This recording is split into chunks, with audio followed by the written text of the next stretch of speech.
नमस्कार, बहुत स्वागत है आपका। आप देख रहे हैं किस्मत कनेक्शन और मैं हूं आपके साथ शैलेंद्र पांडे। सावन का पवित्र महीना और बहुत पवित्र तिथि एकादशी। तो सावन की एकादशी का अवसर है और ये एकादशी अपने आप में कितनी पवित्र है, कितनी मूल्यवान है, आज इस विषय पर बात करेंगे। इसको कहते हैं सावन की पुत्रदा एकादशी। इसकी महिमा, इसके पूजा विधान पे चर्चा करेंगे। सबसे पहले जानते हैं कि एकादशी का व्रत इतना महत्वपूर्ण क्यों है और पुत्रदा एकादशी का क्या महत्व है। देखिए, व्रतों में सर्वाधिक महत्वपूर्ण व्रत एकादशी का माना जाता है। एकादशी का नियमित व्रत रखने से मन की चंचलता समाप्त होती है, मन एकाग्र होता है, मन की चिंता और दुविधा दूर होती है, धन और आरोग्य की प्राप्ति होती है, जिनको हार्मोन्स की समस्या है वो भी ठीक होती है और जिनको कोई साइकोलॉजिकल मानसिक दिक्कत है वो भी दूर हो जाती है। देखिए, पुत्रदा एकादशी का वास्तविक मतलब है संतानदा एकादशी, संतान देने वाली एकादशी।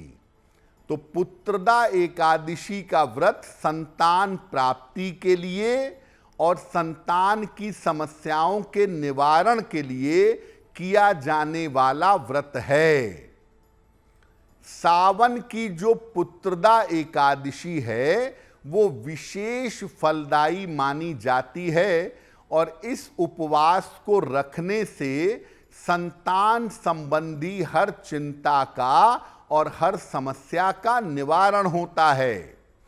यानी अगर आपको संतान की प्राप्ति नहीं हो पा रही है तो भी, और अगर संतान की प्राप्ति हो गई है, संतान की तरफ से जीवन में कोई कष्ट है, तो पुत्रदा एकादशी का पालन करने से संतान संबंधी तमाम समस्याएं दूर हो जाती हैं। पुत्रदा एकादशी इस बार 5 अगस्त को है। तो अगर आपके जीवन में संतान से जुड़ी हुई कोई भी समस्या है तो पुत्रदा एकादशी पर आप उसके लिए उपाय कर सकते हैं, उसके लिए प्रार्थना की जा सकती है।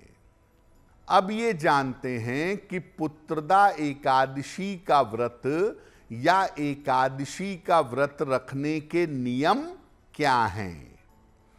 देखिए, एकादशी का व्रत 2 प्रकार से रखा जाता है। एक रखा जाता है निर्जल, जिसमें पानी की एक भी घूंट नहीं पीते हैं। दूसरा होता है फल खाकर जल पीकर फलाहारी या जलीय व्रत। सामान्यतः निर्जल व्रत जो है ये पूरी तरीके से स्वस्थ व्यक्ति को रखना चाहिए।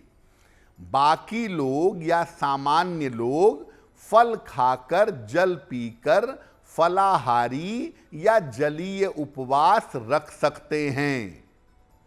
और बेहतर होगा कि एकादशी के दिन केवल जल और फल का ही सेवन किया जाए, अनाज खाने से बचा जाए। संतान संबंधी मनोकामनाओं के लिए इस एकादशी के दिन, पुत्रदा एकादशी पर भगवान कृष्ण या श्री नारायण भगवान विष्णु की उपासना करनी चाहिए। संतान की प्राप्ति चाहते हैं तो भी, और संतान संबंधी कोई समस्या है तो भी पुत्रदा एकादशी पर अगर भगवान कृष्ण की पूजा करेंगे तो निश्चित रूप से आपकी कामना पूरी होगी, आपका कल्याण होगा। अब जिन लोगों को संतान की कामना करनी है जिनको संतान की प्राप्ति नहीं हो पा रही है, ऐसे लोग संतान की कामना के लिए क्या करेंगे? प्रातः काल पुत्रदा एकादशी पर पति पत्नी संयुक्त रूप से एक साथ भगवान कृष्ण की उपासना करेंगे। उनको पीले फल, पीले फूल, तुलसी दल और पंचामृत अर्पित करेंगे और इसके बाद संतान गोपाल मंत्र का ज्यादा से ज्यादा जप करेंगे।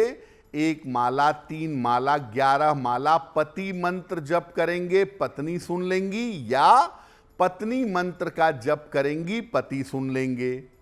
मंत्र जप करने के बाद पति पत्नी संयुक्त रूप से एक साथ प्रसाद ग्रहण करेंगे और प्रार्थना करेंगे कि शीघ्र से शीघ्र एक अच्छे संतान की प्राप्ति हो सके। अगर इस दिन उपवास रखकर प्रक्रियाओं का पालन किया जाए तो ज्यादा अच्छा होगा। यानी पति पत्नी अगर दोनों उपवास रखें और पुत्रदा एकादशी पर दोनों मिल करके ज्यादा से ज्यादा भगवान कृष्ण की पूजा करें तो निश्चित रूप से कल्याण होगा, संतान की प्राप्ति अवश्य होगी। तो जिन दंपतियों को संतान चाहिए वो पुत्रदा एकादशी पर संतान गोपाल मंत्र का अधिक से अधिक जप करें। संतान गोपाल मंत्र कौन सा है? मंत्र देखिए स्क्रीन पर। ओम क्लीं देवकी सुत गोविंद वासुदेव जगतपते। ओम क्लीं देवकी सुत गोविंद वासुदेव जगतपते। देहि मे तनयम कृष्ण त्वामहम शरणम गता। देहि मे तनयम कृष्ण त्वामहम शरणम गता। ये मंत्र जपना सर्वोत्तम होगा। और अगर ये कठिन लग रहा है तो एक बाल गोपाल मंत्र है, ओम क्लीं कृष्णाय नमः। ओम क्लीं कृष्णाय नमः। इस मंत्र का जप करने से भी लाभ होगा। देखिए, सावन की जो पुत्रदा एकादशी है, इस पर आप संतान प्राप्ति के प्रयोग कर सकते हैं, भगवान से प्रार्थना भी कर सकते हैं। लेकिन अगर आपके पास संतान है और संतान को लेकर के या संतान की तरफ से कोई कष्ट है तो उसका निवारण भी आप सावन की पुत्रदा एकादशी पर कर सकते हैं। सावन की पुत्रदा एकादशी पर पीले फूलों से भगवान कृष्ण की पूजा करें और इसके बाद कम से कम एक बार गोपाल सहस्त्र नाम का पाठ कर लीजिए और पाठ करने के बाद प्रार्थना करिए कि जो संतान की तरफ से दिक्कतें हैं वो दिक्कतें दूर हो जाएं। अगर सावन की पुत्रदा एकादशी पर सुबह या शाम कभी भी आप भगवान कृष्ण की पूजा करके गोपाल सहस्त्र नाम का पाठ करेंगे तो संतान की तरफ से जो कष्ट है वो कष्ट कट जाएगा। अगर आप मुझसे जुड़ करके अपनी समस्याओं का समाधान चाहते हैं और चाहते हैं कि आपकी समस्याओं को ज्योतिष के माध्यम से सुलझाया जाए तो आप हमसे संपर्क कर सकते हैं, जुड़ सकते हैं एस्ट्रो तक पर।